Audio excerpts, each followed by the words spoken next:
Recent గా 2 weeks back head bath కోసం నేను ఒక వీడియో చేశాను.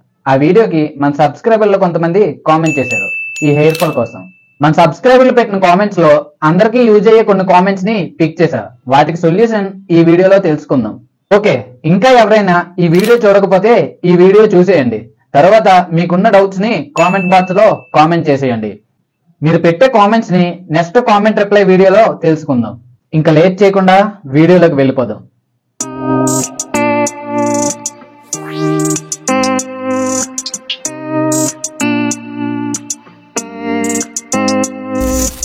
ఫస్ట్ ఈ కామెంట్ చూడు. అన్నా, నాకు హెడ్ బాత్ చేసిన ఒక 1 అవర్ కి హెడేక్ వస్తుంది. అలా రాకుండా ఉండాలంటే ఏం చెయ్యాలి? నువ్వు హెడ్ బాత్ చేసిన 5 to 10 minutes లేదా 1 అవర్ కి నీకు హెడేక్ వస్తుందంటే నీకు మైగ్రేన్ ఉందని అర్థం.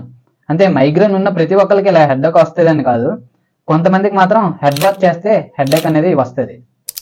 దీనికి రీజన్ నువ్వు టైంకి తినకపోయినా, టైంకి పడుకోకపోయినా, అంటే నీ బాడీకి కావాల్సినంత నిద్ర లేకపోయినా, ఓవర్గా థింక్ చేసినా, వాటర్ ఎక్కువగా తాగకపోయినా, ఈ మొబైల్ అనేది క్లోజ్ గా యూజ్ చేసినా నీకు ఈ మైగ్రేన్ అనేది స్టార్ట్ అవుతుంది. హెడేక్ లో 150+ డిఫరెంట్ టైప్స్ ఉంటాయి. అయితే ఈ మైగ్రేన్ వచ్చే వాళ్ళకి కొంతమంది లైట్స్ ని చూడలేరు, సౌండ్స్ వచ్చేటప్పుడు వినలేరు, ఇంకొంతమందికి వాంతింగ్ వచ్చేలా అనిపిస్తుంది. ఇలా చాలా డిఫరెంట్ టైప్స్ ఉంటాయి ఈ మైగ్రేన్ లో. సో కొంతమంది ఏం చేస్తారంటే ఇన్స్టెంట్ రిలీఫ్ కోసం హెడ్ బాత్ చేసే 1 అవర్ ముందు ఈ పెయిన్ కిల్లర్స్ టాబ్లెట్స్ యూజ్ చేసి హెడ్ బాత్ చేస్తారు. దీనివల్ల నీకు ఇన్స్టెంట్ రిలీఫ్ దొరుకుతుందేమో కానీ ఈ మైగ్రేన్ అనేది పర్మనెంట్ గా కంట్రోల్ అవ్వదు. దీనికి పర్మనెంట్ సొల్యూషన్ కావాలంటే ప్రాపర్ డైట్ ఉండాలి and time to time sleep ఉండాలి. అండ్ అలానే నీ బాడీకి కావాల్సినంత సఫిషియెంట్ వాటర్ తీసుకోవాలి, ఓవర్ థింక్ చేయకూడదు, అండ్ మోస్ట్ ఇంపార్టెంట్లీ ఈ మొబైల్ అనేది మాక్సిమం అవాయిడ్ చేయడానికే ట్రై చేయండి. లేదు మొబైల్ యూజ్ చేయాలనుకుంటే మాత్రం మీ ఐస్ కి కొంచెం డిస్టెన్స్ లో పెట్టుకొని ఈ మొబైల్ అనేది యూజ్ చేయండి. ఇలా ఒక 2 months ట్రై చేయండి. మీకు ఏదైనా డిఫరెన్స్ అనిపిస్తే మాత్రం మీకు ఈ మైగ్రేన్ అనేది కంట్రోల్ అయినంత వరకు కంటిన్యూ చేయండి. ఈ 2 months లో మీకు ఏ డిఫరెన్స్ తెలియకపోతే ఒకసారి డాక్టర్ని కన్సల్ట్ అవ్వండి. ఈ కామెంట్ నేను ఎందుకు పిక్ చేశానంటే 2 years బ్యాక్ నేను కూడా సేమ్ ప్రాబ్లం ఫేస్ చేశా.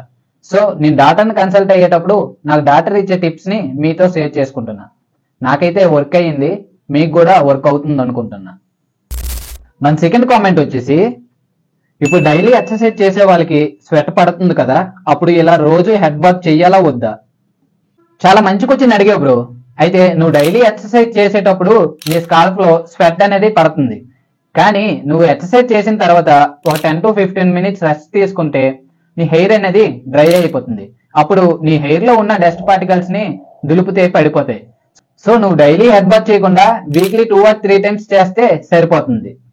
మరికొంతమందికి ఈ డైలీ ఎక్సర్సైజ్ చేసేటప్పుడు స్కాల్ప్ లో ఎక్కువగా స్వెట్ పట్టి వాళ్ళ స్కాల్ప్ లో ఉన్న న్యాచురల్ ఆయిల్స్ అనేవి ఎక్కువగా ప్రొడ్యూస్ అవడం వల్ల వాళ్ళ ఫేస్ అంతా, వాళ్ళ హెయిర్ అంతా జిడ్డు జిడ్డుగా అయిపోతుంది.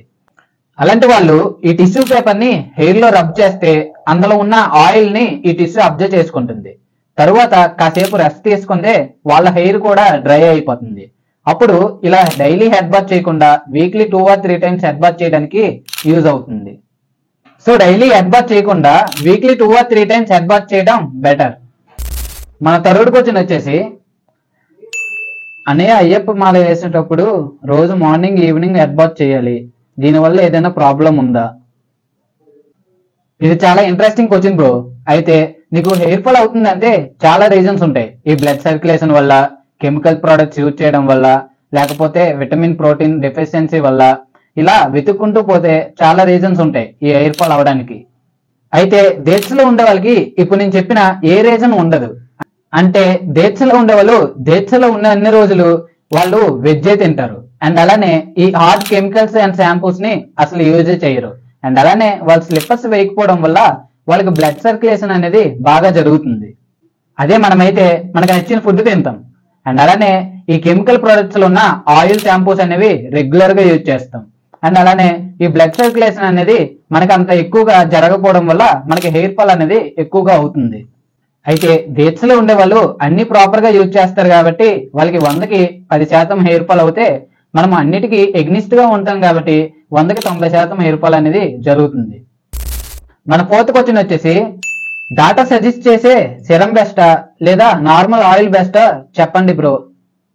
ఇక్కడ మనకు తెలియాల్సింది ఏంటంటే నార్మల్ ఆయిల్ అన్నా ఈ సిరం అన్నా ఒకటే. కానీ కొంచెం డిఫరెన్స్ ఉంటుంది. అంటే నువ్వు ఆయిల్ అప్లై చేసేటప్పుడు నీ హెయిర్ అంతా హాట్ గా ఉంటది అండ్ అలానే నీ ఫేస్ అంతా జిడ్డు జిడ్డుగా అయిపోతుంది. సో నువ్వు సెరం యూజ్ చేయటం వల్ల నీ హెయిర్ అనేది స్మూత్ గా ఉంటుంది అండ్ అలానే నీ ఫేస్ అంత జిడ్డుగా కూడా అవ్వదు. నువ్వు ఎక్కువగా బయటకు వెళ్తానంటే ఈ సెరం యూజ్ చేయి, ఇంట్లో ఉండేటప్పుడు ఈ ఆయిల్ యూజ్ చేయి. నువ్వు ఏది యూజ్ చేసినా పర్వాలేదు, అది నీ లైఫ్ స్టైల్ పై డిపెండ్ అయి ఉంటది. మన 5th క్వశ్చన్ వచ్చేసి ఒకే క్వశ్చన్ ని 3 డిఫరెంట్ టైప్స్ గా అడిగారు. ఆ క్వశ్చన్స్ ఏంటో చూసేద్దాం. మన ఫస్ట్ క్వశ్చన్ వచ్చేసి అన్న హెయిర్ ఫాల్ అయిన ప్లేస్ లో మళ్ళీ హెయిర్ వస్తుందా రాదా. మన సెకండ్ క్వశ్చన్ వచ్చేసి హెయిర్ రిమూవ్ అయిన ప్లేస్ లో న్యూ హెయిర్ వస్తుందని మీరు ఎలా చెప్తారు. మన థర్డ్ క్వశ్చన్ వచ్చేసి నాకు ఒక చిన్న డౌట్ ఉందన్న, మనకి హెయిర్ ఫాల్ అయిన ప్లేస్ లో మళ్ళీ హెయిర్ రావడానికి ఎన్ని రోజులు అవుతుంది. ఈ 3 క్వశ్చన్స్ కి నేను ఒక సింపుల్ ఆన్సర్ చెప్తా, చూసేయండి. మనకి హెయిర్ ఫాల్ అనేది 2 టైప్స్ ఉంటాయి.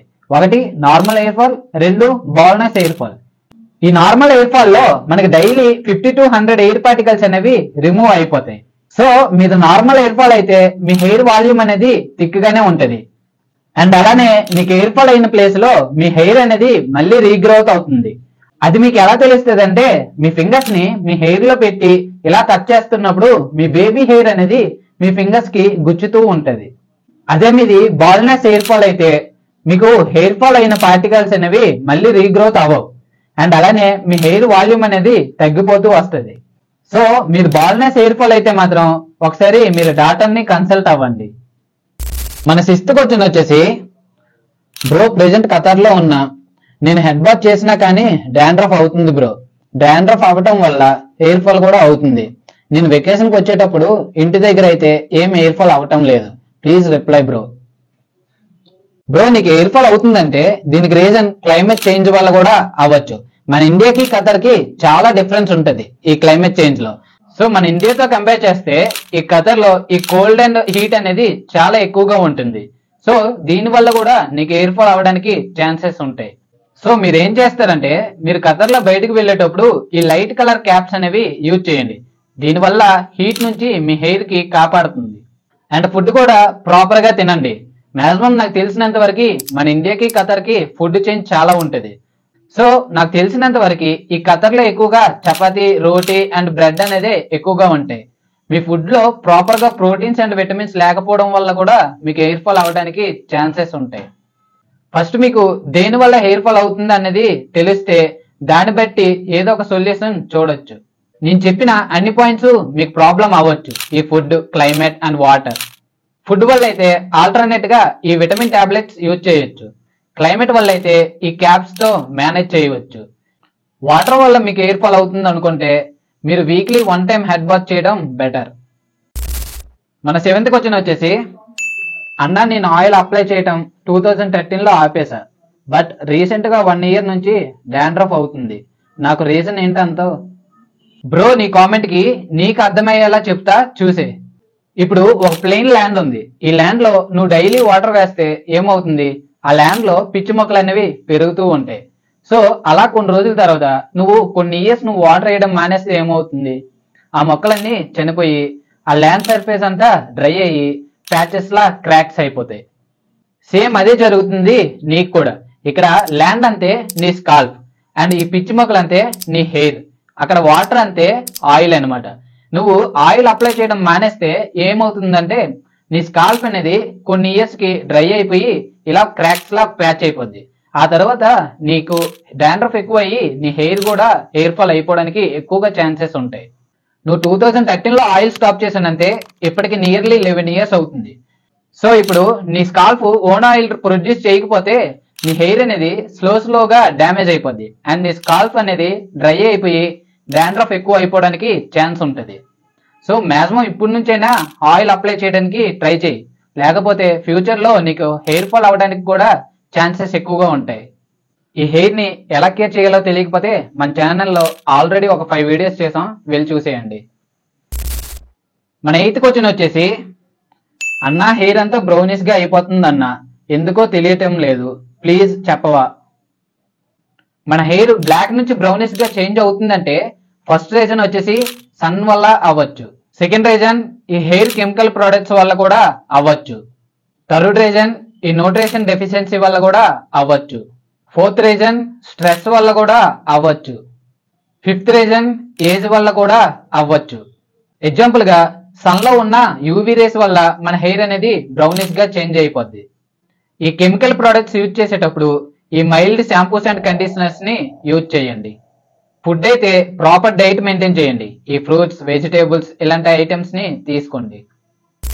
మన 9th క్వశ్చన్ వచ్చేసి, బ్రో గ్రే హెయిర్ నుంచి బ్లాక్ హెయిర్ కి రివర్స్ చేయడానికి ఏదైనా సొల్యూషన్ చెప్పరా?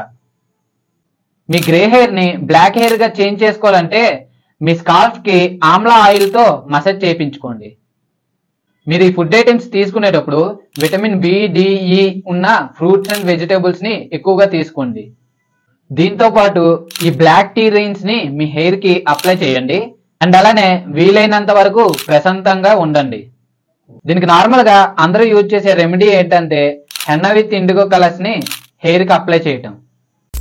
మన 10th క్వశ్చన్ వచ్చేసి, బ్రో నాకు డాక్టర్ ఇచ్చే సజెషన్ బట్టి నేను వీక్లీ 5 టైమ్స్ హెడ్ బాత్ చేస్తా. 2 టైమ్స్ డాండ్రఫ్ షాంపూతో, 3 టైమ్స్ పిహెచ్ బ్యాలెన్స్డ్ షాంపూతో.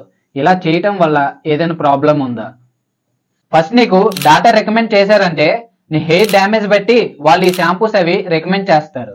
సో ఆ షాంపూస్ అవి ఒక సర్టెన్ పీరియడ్ వరకు యూజ్ చేయి, తర్వాత స్టాప్ చేయి.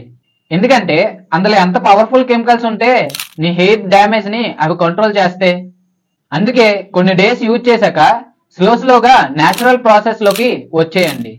జస్ట్ ఇది నా సైడ్ నుంచి సజెషన్ మాత్రమే. నేను చెప్పిన పాయింట్స్ లో మీరు పెట్టిన కామెంట్ ఉంటే మీకు అర్థమైందా లేదా అనేది కామెంట్ చేయండి.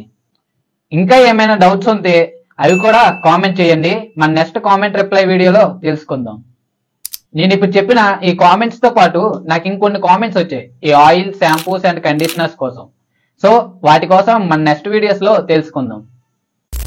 ఇంకా ఈ వీడియో చూస్తున్న వాళ్ళు ఎవరైనా ఈ వీడియోకి లైక్ చేయకపోతే వీడియోకి లైక్ చేసి అండ్ అలానే మన ఛానల్ కి సబ్స్క్రైబ్ చేసేయండి. ఓకే, నెక్స్ట్ వీడియోలో మళ్ళీ కలుసుకుందాం. Love you all guys, by by.